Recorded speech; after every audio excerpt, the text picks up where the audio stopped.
Oh, so I saw the documentary in 2012, same name, The Eyes of Faye, and I was blown away by this woman and her compassion. Yeah, it's not working. But her compassion and her love. And I knew it was a story I wanted to tell, the true story of who Tammy was, for a new audience of people to find her. But I just have to say hi to you because this is like the most fun Q&A I've ever had. I kind of because I don't know if I'm living in some dream. I mean, I always hoped we or nightmare. We don't know. We don't know. Like the premieres with the pink carpet, and you were there. It's just like this is like everything I ever dreamed of for this industry. So yes, thank you for doing this. Thank you. Of course. So fuck this mic. So could you hold this, dear? Thank you so much. I'm married. I can't have two near my mouth. Except for on Saturdays. Tammy and Jim's son was at the premiere, and what was that experience? You know, you're playing a real life person who millions of people know, and you're producing a movie that so many people know the story and are they already have opinions formed of who this woman is. So how did you navigate telling this story in a way that would bring her to life in a positive way, not the way the media portrayed her, while also honoring her legacy for her children? That's a very complex Barbara Walters question, and you all are very welcome for that. Well, I felt like we already had the cynical version of the story, the tabloidy, sensationalized version. That's what I grew up with. That's what I saw on the cover of tabloids. You know, that's what was fed by comedy sketch shows. And then the documentary helped me realize there was way more to that. And so I think I just followed that line in telling the story. And I reached out to the kids early on because I knew that they had went through a lot of trauma, you know, in their childhood, especially being thrust in front of the media and having their parents, you know, and especially Tammy, like destroyed the way she was by the media. And so I just followed along that line, and there was about 7 years of research. The documentary filmmakers showed me all of the unused footage, so I saw hundreds of hours of Tammy that, you know, no one has ever really seen. All of her interviews, everything's on YouTube. You can see the Steve Peters interview, Tammy's, it's all there. So I think that's kind of like what I wanted to follow, and the one consistent thing I noticed in all my research is her authenticity, and she never wavered, even when she was down on her luck. So like Tammy on the Surreal Life, I don't know if anyone's watched that. Woo! Yes? Yeah. She's in a house with Ron Jeremy and Vanilla Ice. Yeah. And the producers are putting her in all these situations to really embarrass her and humiliate her, and like really like it's an opportunity to, you know, if it's an act, you're gonna find out someone's true nature. And she never wavered. In fact, she like ministered to everyone in the house, and she loved them. And Vanilla Ice wrote a song about her. So that's kind of the path I took.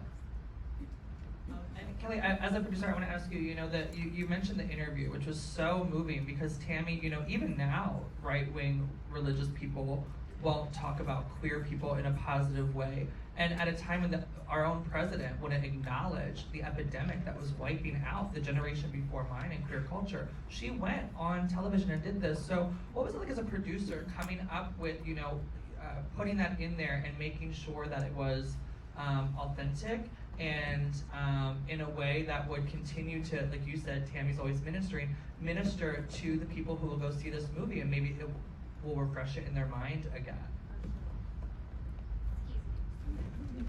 I think for us, the Steve Peters interview was always kind of the centerpiece of our script and our structure of the film. So I think that for us, we always knew that was sort of the linchpin that made her so connect to her because of where we are. So I think for us, we were always going to have it. But another part of the movie that I think was super true to us that we fought to keep in the movie was that scene in the 90s when the teenagers are making fun of her, and I'm like, oh, she's like ridiculous. And she took it upon herself to walk over and be like, hi guys, you can make fun of me and you can judge me, but you're gonna see that I'm a person and I'm gonna reach out to you, and that's my way of connecting. And I think putting that in the script and making sure that was the message of our movie was the most important thing to us, I think, all along. We gotta get a better budget next time. This is crazy. Oh my god. Wow, how's your soda? Good. All right, we gotta go to, I was just telling them about Costco. You gotta go to Costco. Get your soda. Anyway, I didn't go to college. This was really lit for me. So you're singing in this film. So here's the thing, okay? I told you in the back, the dressing room. Don't worry, it wasn't fancy. I said, you know, I watched the documentary. I watched the interview. I went and looked at like the interview of when, you know, they were telling the news story, you know, all that. Test. Hello. Nope. It doesn't work. No. It's okay. I'll just hold it.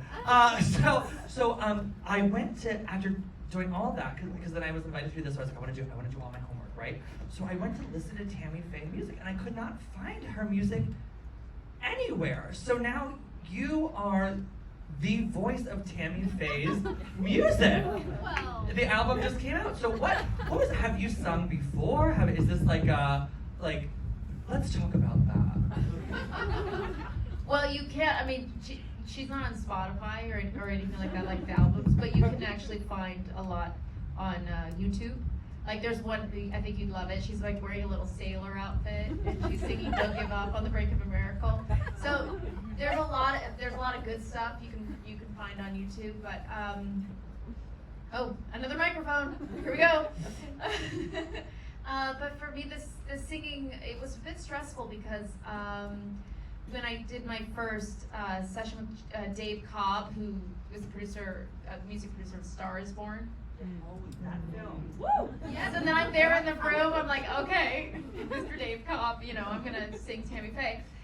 We did one day of recording, and then the next day I came back thinking like, okay, that was fine. And he goes, I've decided I want to re-record everything we did yesterday, and I'm gonna jack up the keys to make it higher. Because he said that I sounded too easy and comfortable in where it was sitting in my voice, and he said Tammy was always at like a 12, a 15. She was never just like a 10. You know, from 1 to 10, she was beyond it.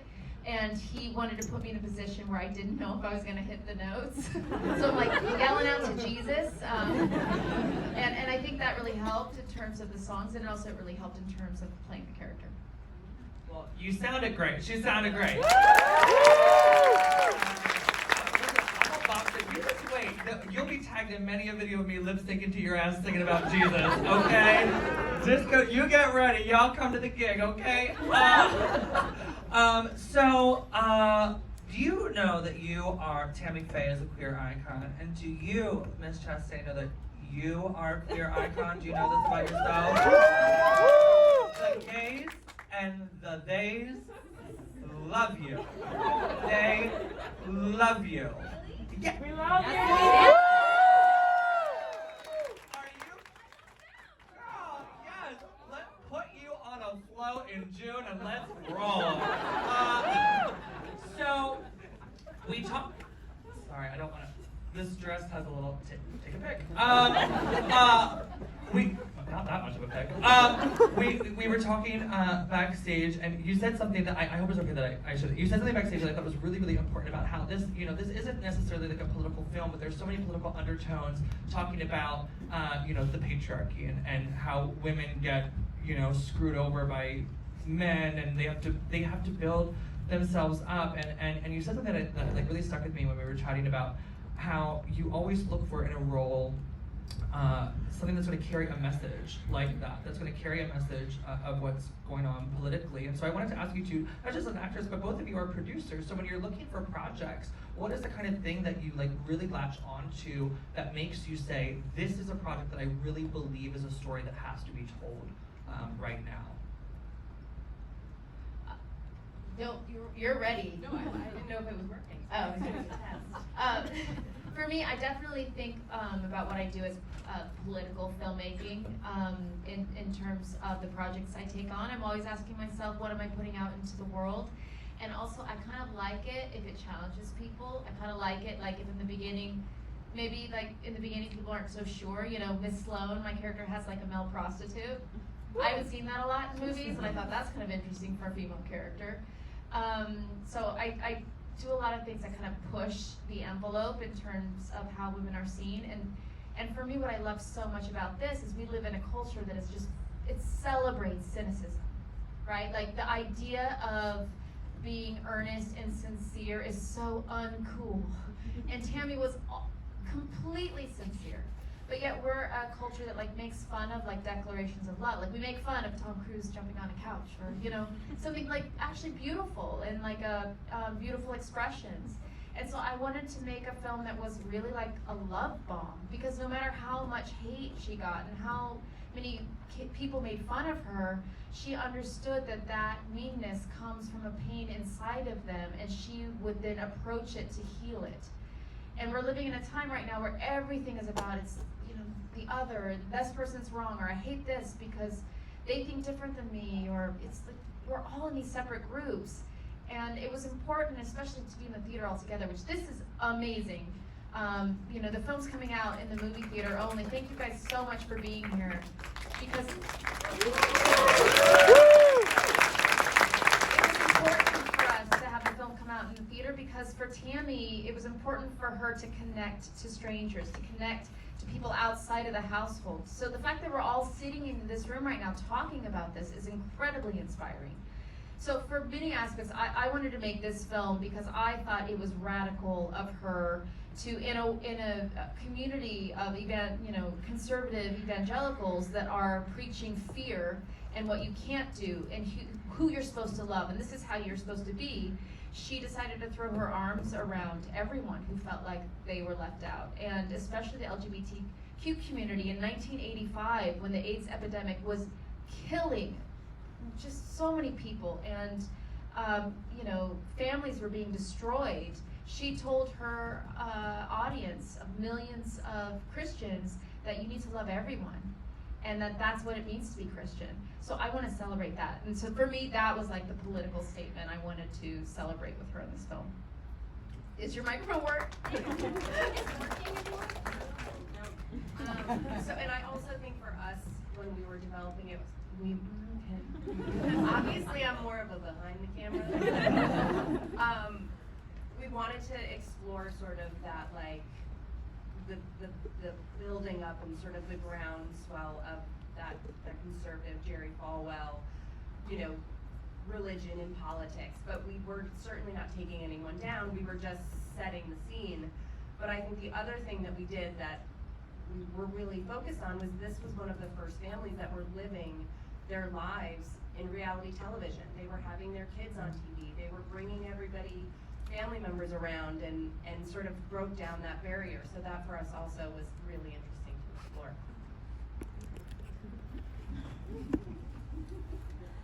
And very good. Where's the team? We're a team I have here. to say this, I'm sorry. We have to move our chairs forward. Oh, yeah. Light, right? It's like dark.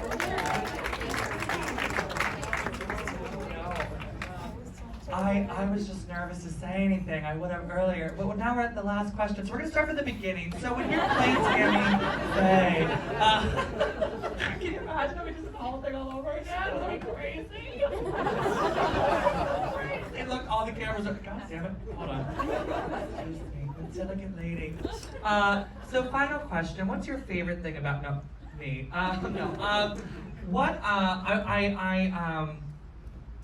If you were, because she died in 2007, if you were to have Tammy Faye have seen this film, and you got to have a moment with her to speak, what would you hope her takeaway from the film would be, and what would you like to have had conveyed to her? I would hope that she would feel loved, because I think she was someone who from a very early age felt perhaps that she was unworthy of love. So she knew how painful it was to have that emptiness, and she didn't want anyone else to feel that, and that's what she so desperately and obsessively, in some sense, tried to connect with people and create love inside of them. So for me, I because it is, like I say, it's like a love bomb, I would hope she would see the film and then understood that she made a difference in a lot of people's lives. And I said this to Steve Peters when he was at the premiere the other night. I strongly believe that the interview that they did saved lives. You know, people even like coming out to their families. There's a lot of families that were just ostracizing their children, which is devastating to me. So, yeah, I get sorry, I'm getting emotional. So for me, I just hope that she would see the film and know that she did something beautiful, and I'm getting emotional and important, and that she saved lives.